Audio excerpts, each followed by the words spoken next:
We'll see how it goes. See if anybody shows up.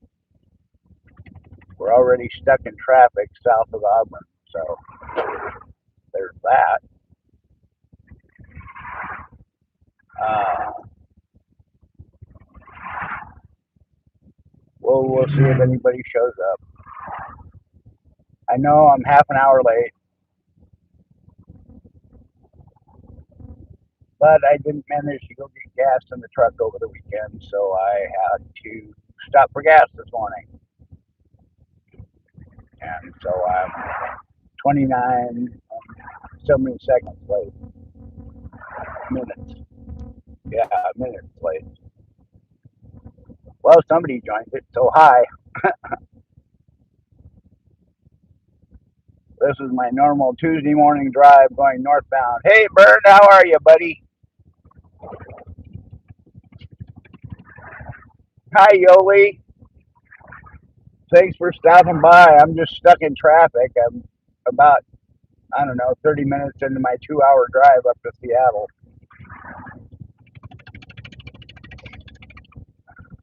Uh, Traffic's a little bit worse than normal, but we'll see how it goes as we get further up.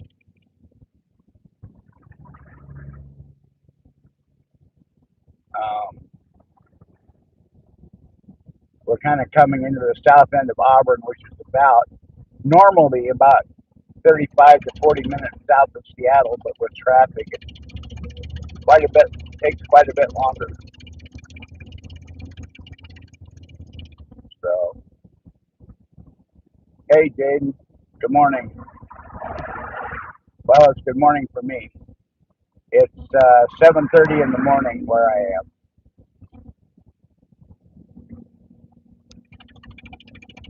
Uh,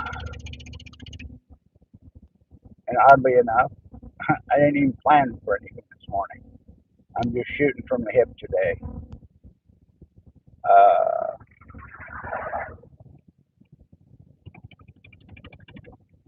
Hi, Daisy. Good morning. I'm headed up to Seattle for my normal Tuesday morning commute up to the wound care center, and that didn't help. Luckily, he's headed over further to the carpool lane. In Seattle, we are in the Puget Sound, greater Puget Sound area, Seattle, Tacoma, Everett, everything in between. We have carpool lanes, which a lot of places have. We also have what's called a good to go pass. I thought this guy was going to go over further, but he's not. Now I'm stuck with him. Hey, Ethan. Um, but we have a thing called a good to go pass, and that lets you pay to play in the carpool lane. Hi, Zombie. It is a beautiful day here in Seattle. A little cloud cover, but not bad. Anyway, you get to pay to play. Unfortunately, they extended this carpool lane to our left here about a year and a half ago, but have until just recently have never put up the pay to play lights to pick off your good to go pass that you have on your car to identify you. Um, well, this is actually south of Seattle. It's a smaller community called Auburn. We're still about an hour or an hour and a half south of Seattle. Um, anyway, when we get up here a little bit further, I'll be able to jump in the carpool lane and we'll get moving. And although there are a lot of people running the carpool lane with only one person in the car, they're not supposed to be. So it's a $500 ticket if you get caught. Hi, Nikki. How are you, hon? Um, oh, there he went. He finally went. Cool. I hate being behind trucks. And looking at the traffic, this carpool lane is probably going to cost me $15 today. However, it's worth it not to make it a 3.5 hour trip up.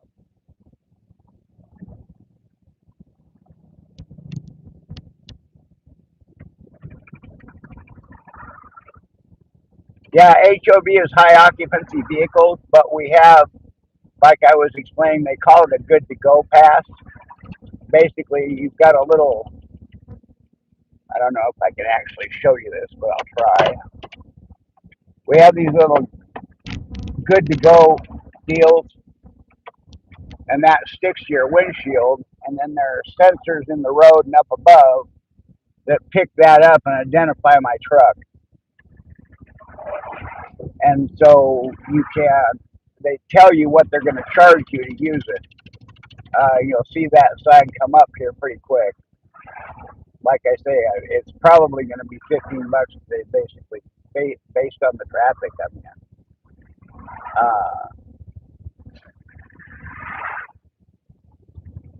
And not too much further here, and I'm going to jump. It's a little early, but yeah, there we go. I got a signal ahead of me, so they're the ones that are going to get caught.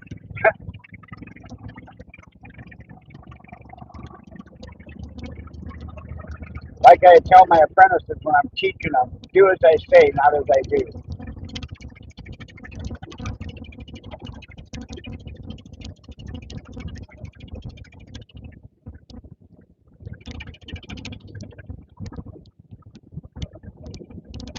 Yeah, yeah, it's not. It's nice to have.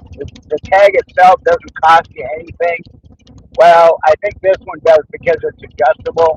I can change it from yes, I've got a carpool to no, I don't have a carpool. They have other ones that are just permanent stickers that go on your windshield, but you can't turn them off. So I think this one probably cost me about $10. But all right, here we come into the actual currently good to go area, and in just a minute, and you can see the trap configuration over the top of the road. That's what traps the sensor or detects the sensor on my windshield. But as we come up here a little bit further, you'll be able to see the reader board that tells me how much it's going to cost me to do it. And like I said, $15. But it's worth it to me. It's worth it to me not to have to sit in this traffic. Although there are some days when the carpool lane is just messed up, and they still charge you $15.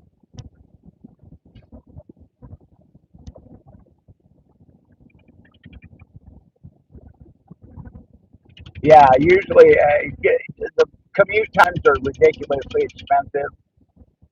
Coming back south, it'll be $1 to run the carpool lane because the traffic's not bad. If you don't, if there's no advantage being in there, and it comes down to what's your time worth, and the extra hour it would take me to sit in that traffic is definitely worth $15 to me. So,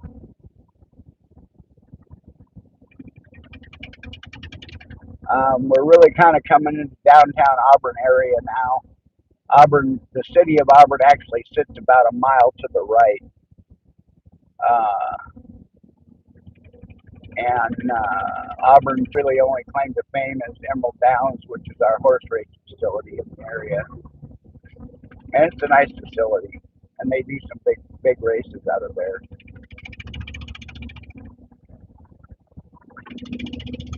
Uh,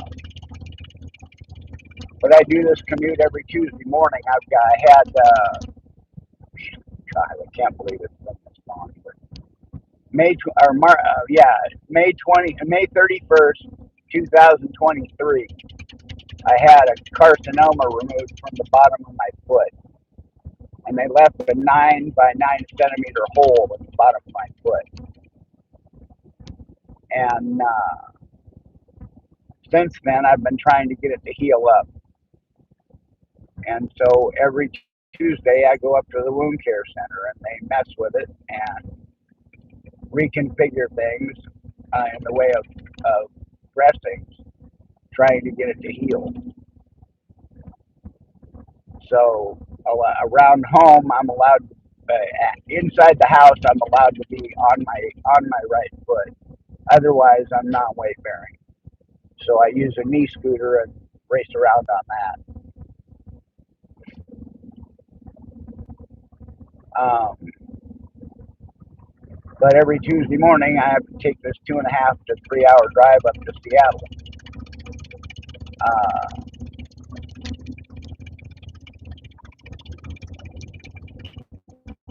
because I actually live about 60 miles south of Seattle, about a third of the way up Mount Rainier on the northwest side.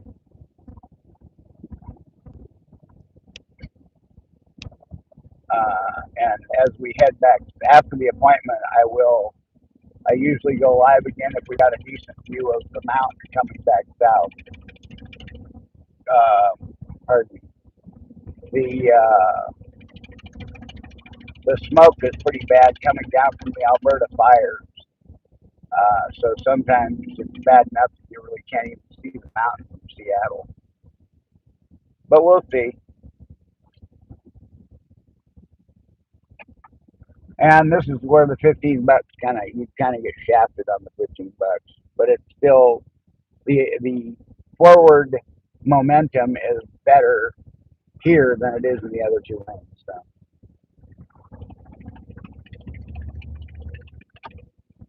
what's stupid is they don't have that on all the HOV lanes. Uh, about 2 miles up, we're going to get off of this freeway, cut across the valley, and go up the hill to I-5. And over on I-5, they don't have the carpool lane. Well, they have the carpool lane.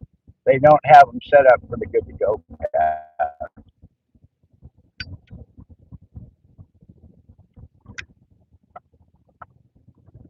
So you can see as you go further north, we're at 875 now to get in the carpool lane from here up.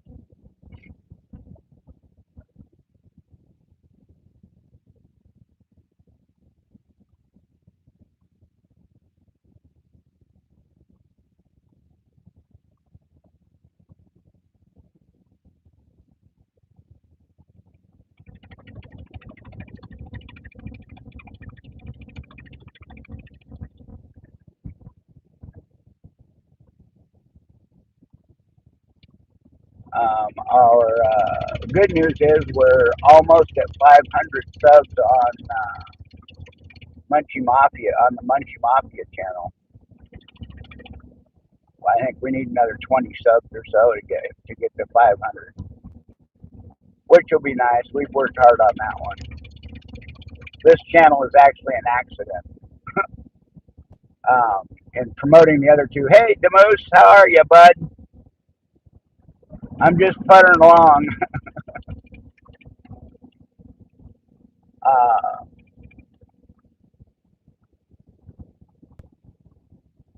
yeah, at this point, I'm in the carpool lane and not moving much faster than the rest of the traffic.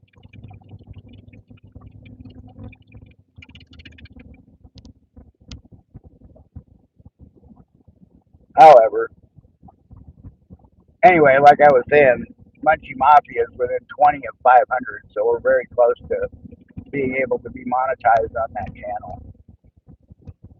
What surprises me is the unofficial off-topic squirrel is so far behind it, and I know that we only go live on that one once a month, basically. We need to put some more work in on that one, um, but that one's still under 100, and this channel grew accidentally the other two channels.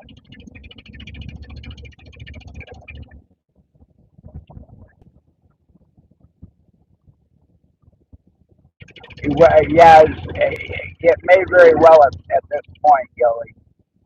Hey, NDR, how are you this morning? Yeah, this isn't too bad. Uh, we're going to cut across the valley here in a minute and go up to I-5, and it gets kind of messed up there. I'm doing okay. With I do not enjoy this Tuesday morning commute, but I got to do it every Tuesday. So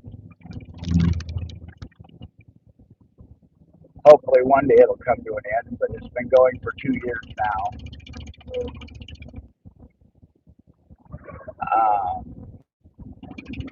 In just a minute here, we're going to fall over and grab the exit and cut across the Chicken exit and head up the hill to Des Moines where we can get onto I-5.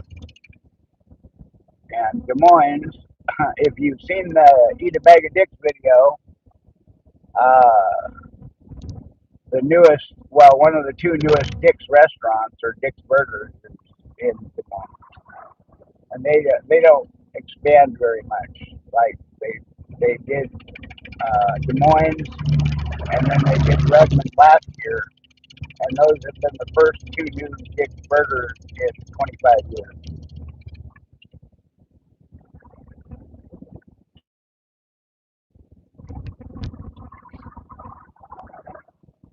But I think they beat the heck out of In-N-Out, Whataburger, and nothing better than a Dick's Deluxe and a milkshake and fries.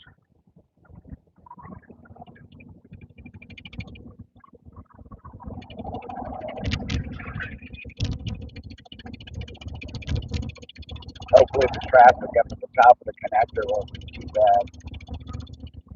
Sometimes it's backed up a mile and a half down the hill. Unless they're doing construction, they're redoing the on-ramp to I-5, so that's always kind of a mess. But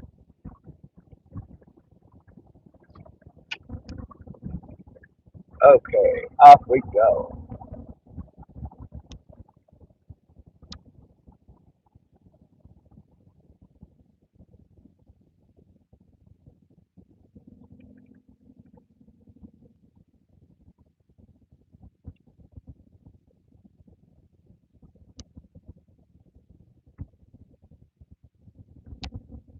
Cool, we need light.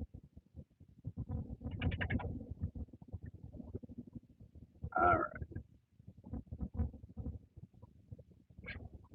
Just get in the right lane if you want to go right. Alright.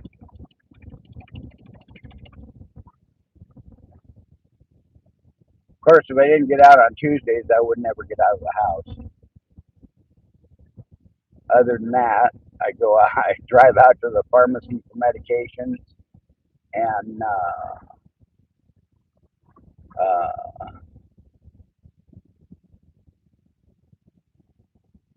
God, that's really all I do. Take the dogs outside and let them putter around in the yard. Uh, we live right on Gale Creek, and so we don't have a fenced backyard for them to play. So anytime they're out, they're on lead.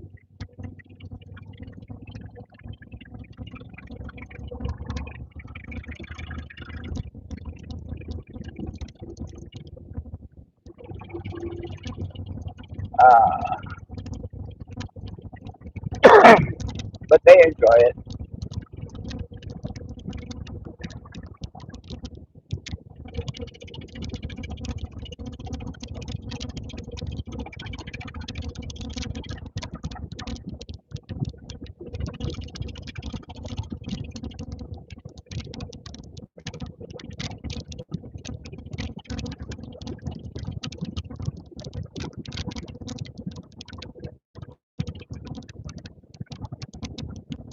It's a beautiful day.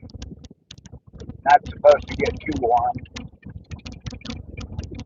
I mean, the temperatures here are nice. The blinking yellow light on the right tells me that that light's red, which is kind of nice.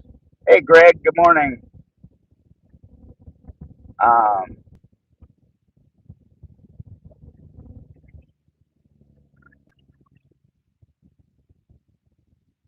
like sneak over a lane here and get her out from behind that truck because he will slow down the uphill traffic. Of course, we could have a grandma or grandpa in the left lane that doesn't want to go the speed limit.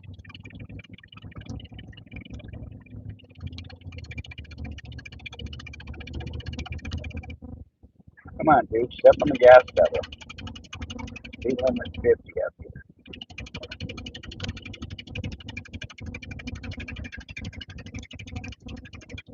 Oh, for crying out loud.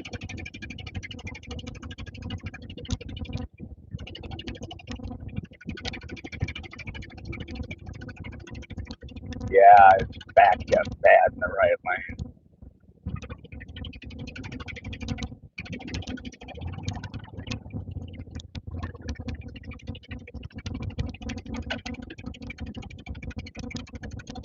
Both lanes are backed up bad. So I guess I'm going to be stuck behind this truck anyway because that idiot in the pickup didn't want to go up the hill at any kind of speed. And this is going to take about 4 stoplights.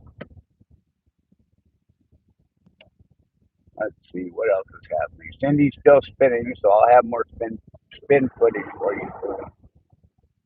She's I think she's trying out for the Olympic team, spinning team next month.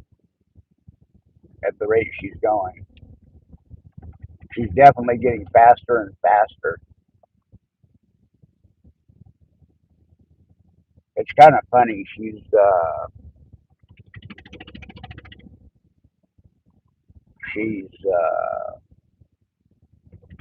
she's still growing into her Tibetan Spanielhood, and so her tail grows new sprouts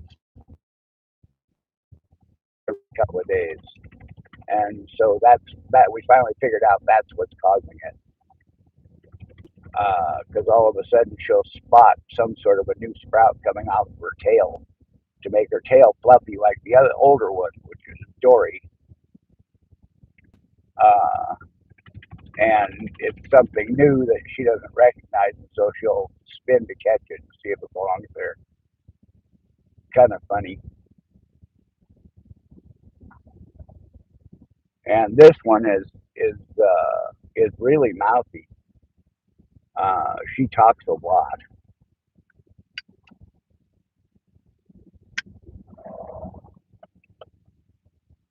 This is our fourth Tibetan Spaniel,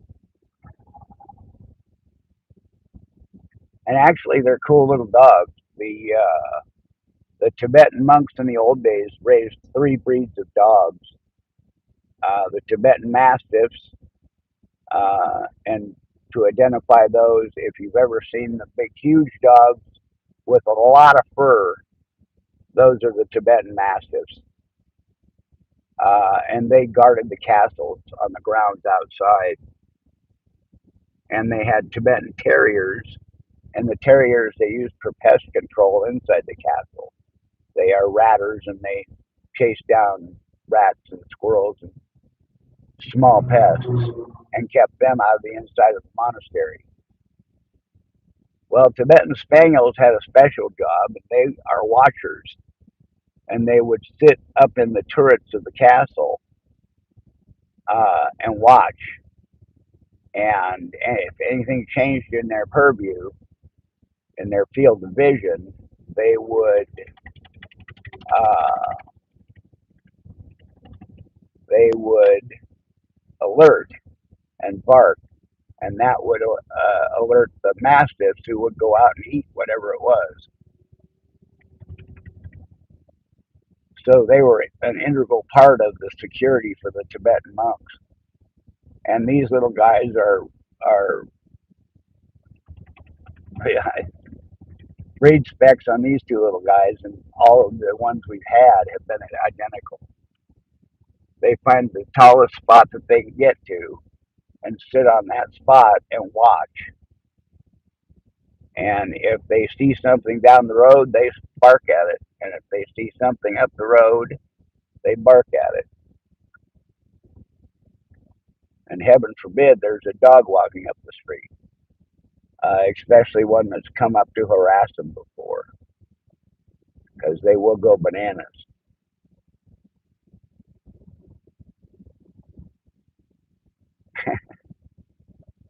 Speaking of bananas, if you've heard that story, um, Sibby's going back to work this morning.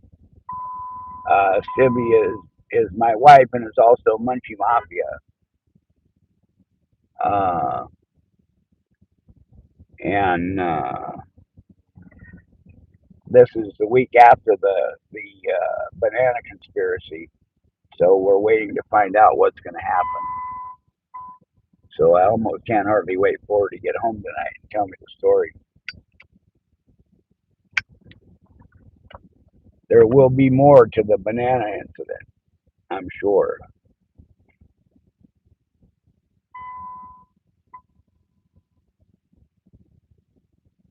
I bet we got 2 or 3 more stoplights before we're going to get through this.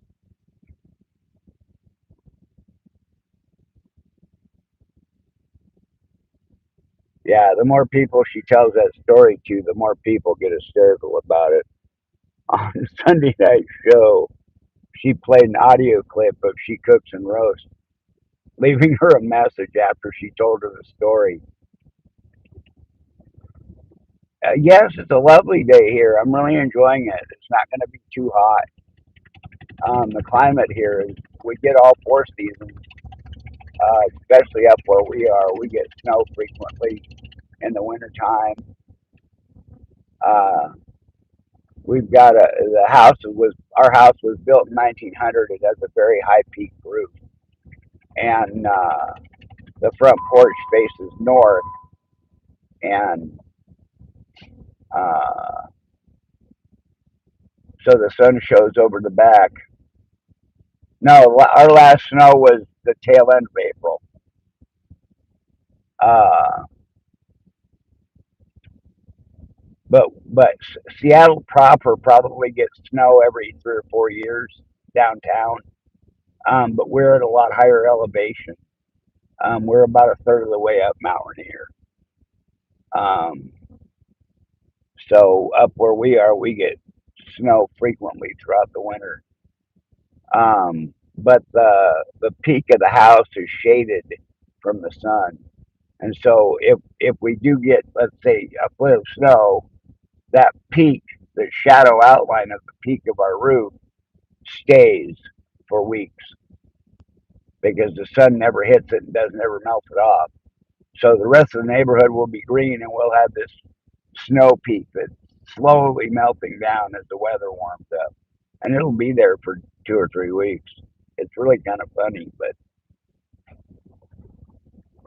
um, we get fall colors. We don't get the deep reds that they get up in New England, but we get beautiful oranges. And we get some really nice fall colors, uh, and we've got a lot of cottonwood out here, and it's an old wives' tale, but I'll tell you, it's very accurate. Uh, the cottonwood, if you've got cottonwood in the area, if you watch the leaves at the top of the tree, they will on invert when it's about to rain. Like if you're gonna have if it's 10 o'clock in the morning and you see those upper leaves, normally the shiny side's up, but if you look at them and you see the kind of the flat side, the non-shiny side of the leaf up, that'll tell you that it's gonna rain. And I'm not sure why they do that, but they do. What a dickhead! Guy just came up on the in the right turn lane and jumped in front of this truck in front of me. I don't really put up with people doing stupid things. Um,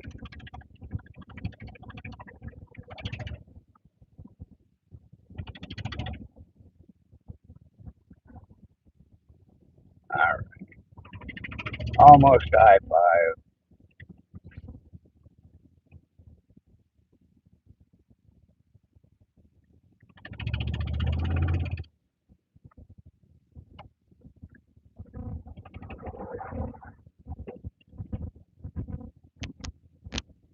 There we go.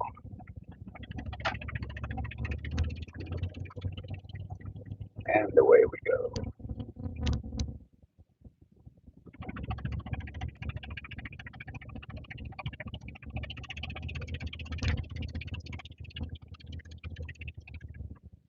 made some adjustments on my phone, so I don't think I'm going to drop signal like I have the last couple of weeks.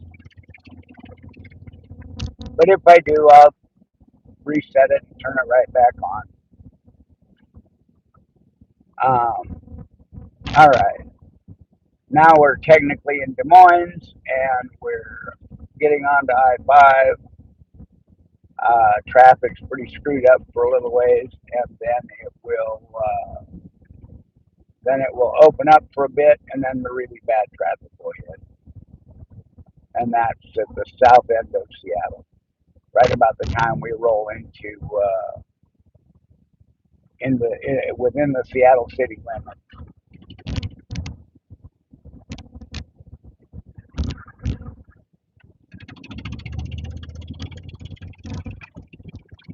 Okay.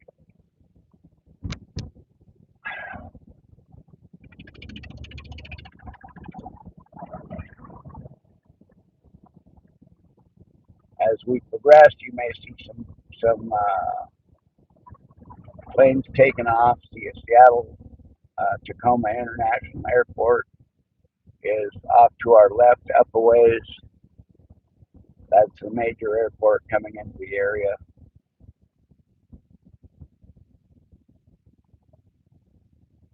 Uh,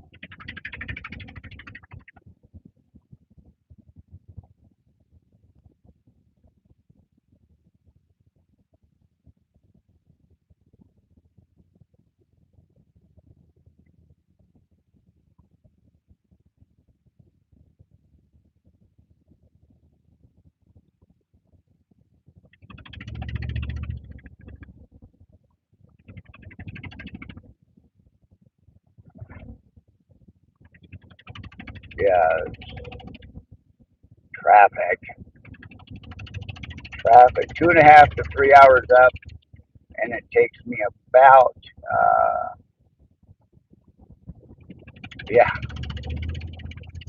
I used to driving this stuff all day, and once I get to the point where I can move again, I'll be back out in it. For most of my career, I've been an HVAC, uh, either installer or technician. The last 30 years, I've been a service tech. Uh,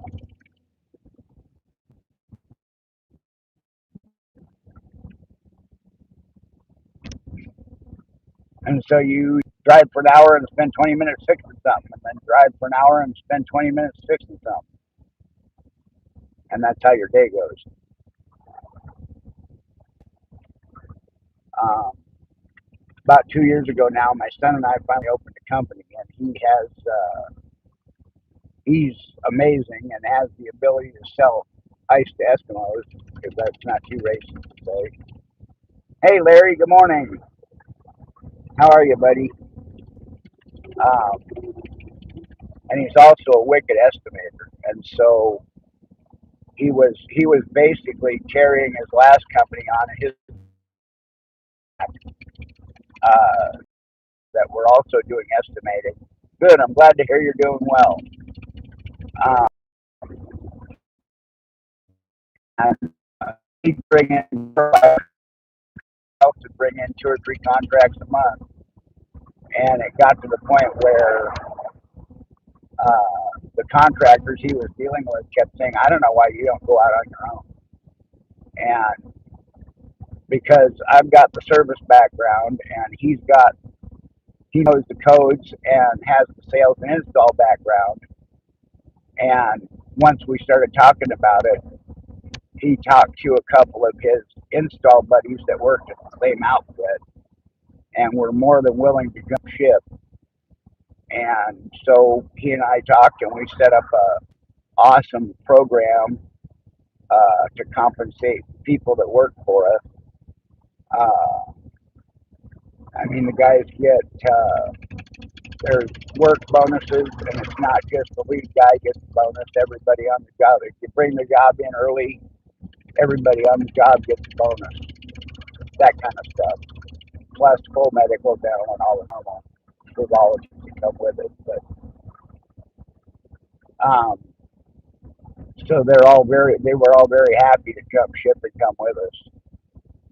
And we basically had, I think, 5 contracts when we opened the doors that just were waiting to be signed. Uh,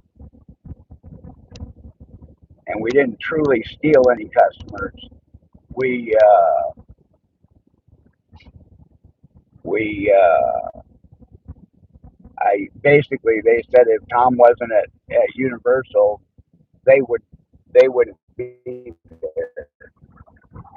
So if Tom left and just stopped doing it, they would go in search of a new HVAC company to do all their work. And so we did it, and it's going very well. And as luck would have it, I have the ability and the knowledge to be able to run the service department and troubleshoot for my technicians over the phone, and I can do all that from home. So I'm still working, which is really nice.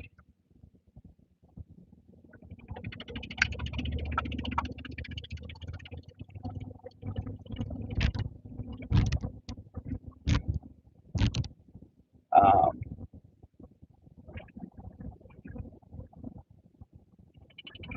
but we're staying very busy, um, and that's going very well. But yeah, once I get back on my feet, then I'll probably be out in the field a lot more and back in this crap. Drive for an hour and fix something, and then drive for an hour and fix something.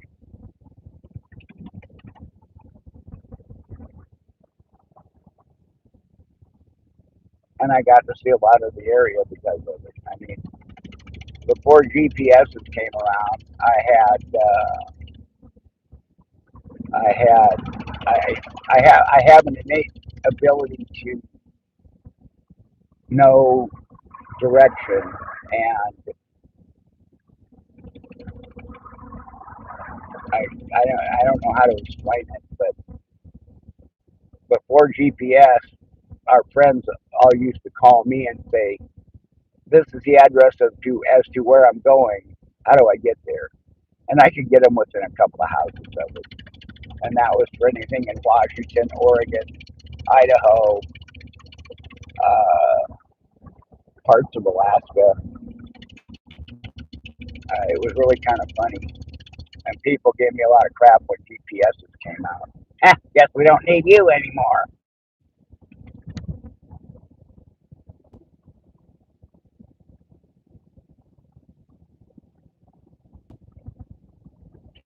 And I have no idea where that came from. My dad didn't have that ability. So, well, let me rephrase. My mom and my father didn't have that capability. Um,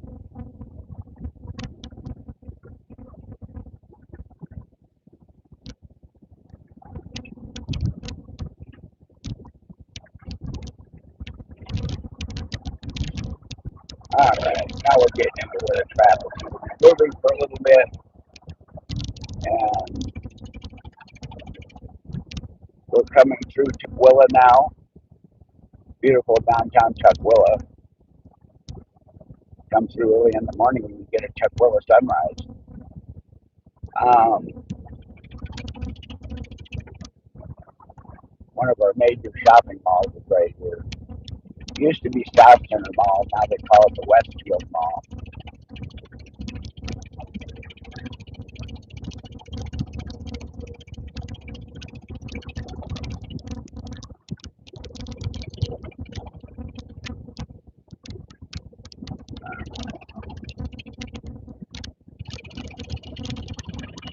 Uh, Gonna run it that way.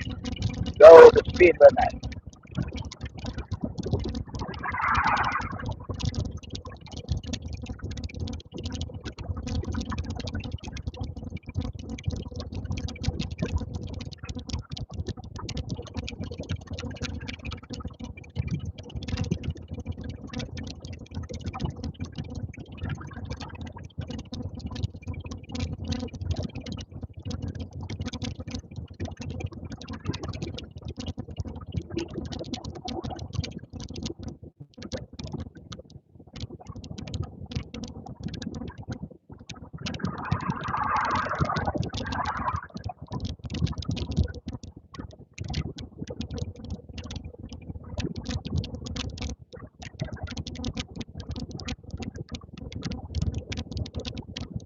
All right,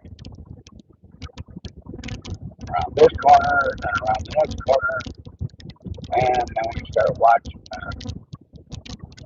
changeable speed signs to see where we're going to all come to down.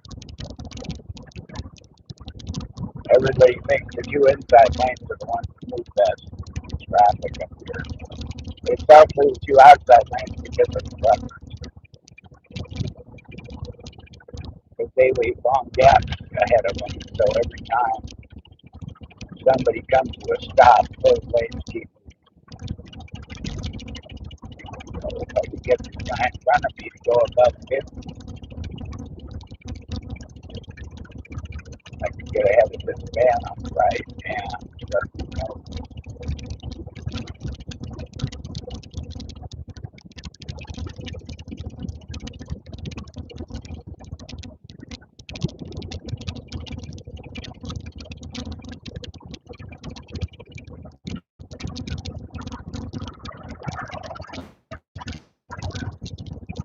35, so it's just start to slow down.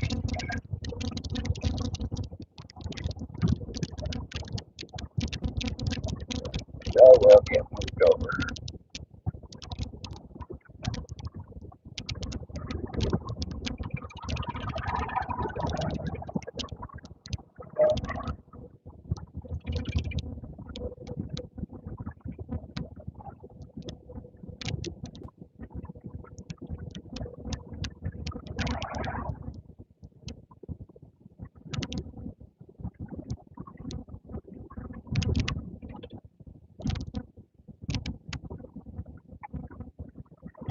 And here's where we start to hit the bad traffic.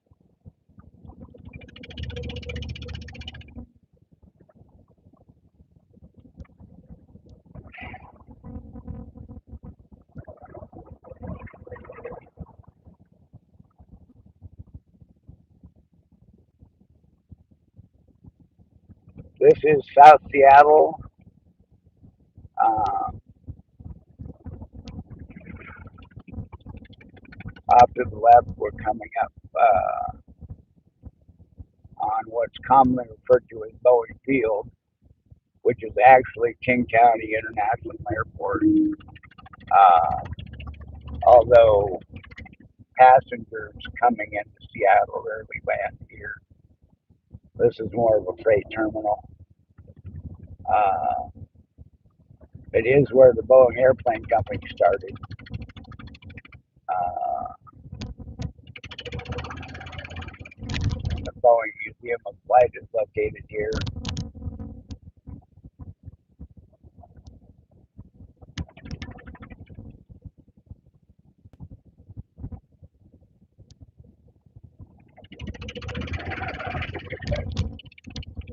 At least get one person between me and that bus.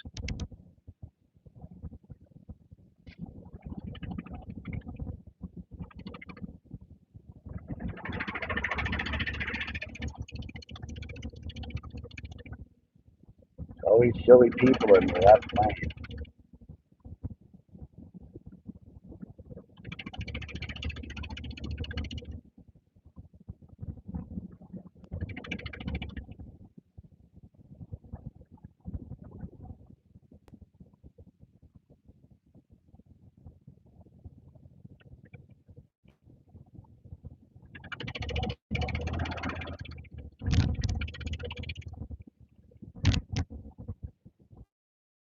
Behind trucks, but better than being ahead of them, I guess. For one reason is I got rear-ended up here about 3 years ago from a semi.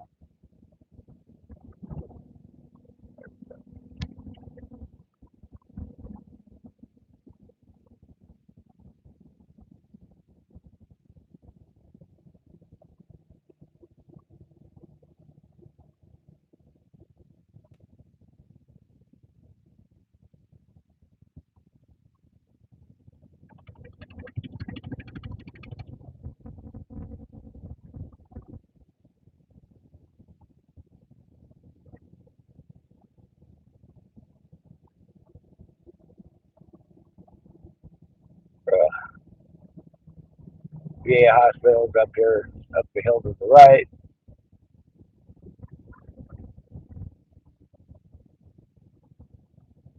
A little bit, you'll get a good view of coming into downtown Seattle and the Space Needle and stuff. I really have to find some new topics to discuss because I think I tell all of the Seattle incoming Seattle stuff every live. Although there may be people here that haven't heard it.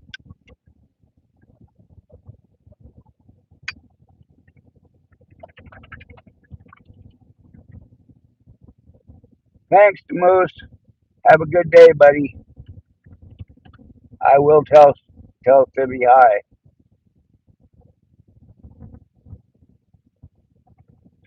And I got to start coming up with some topics or something to do with this other than just waffle and ramble. However,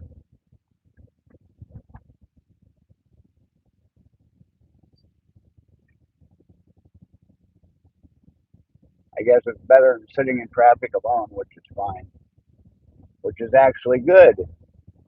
I get somebody to talk to.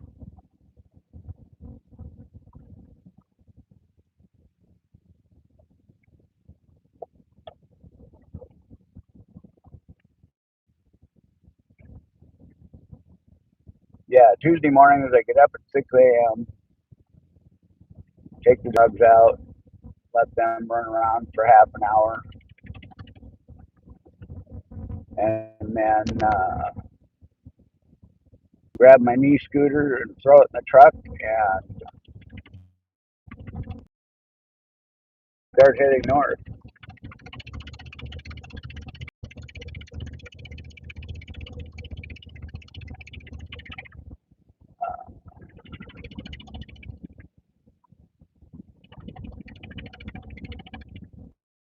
And it gets old.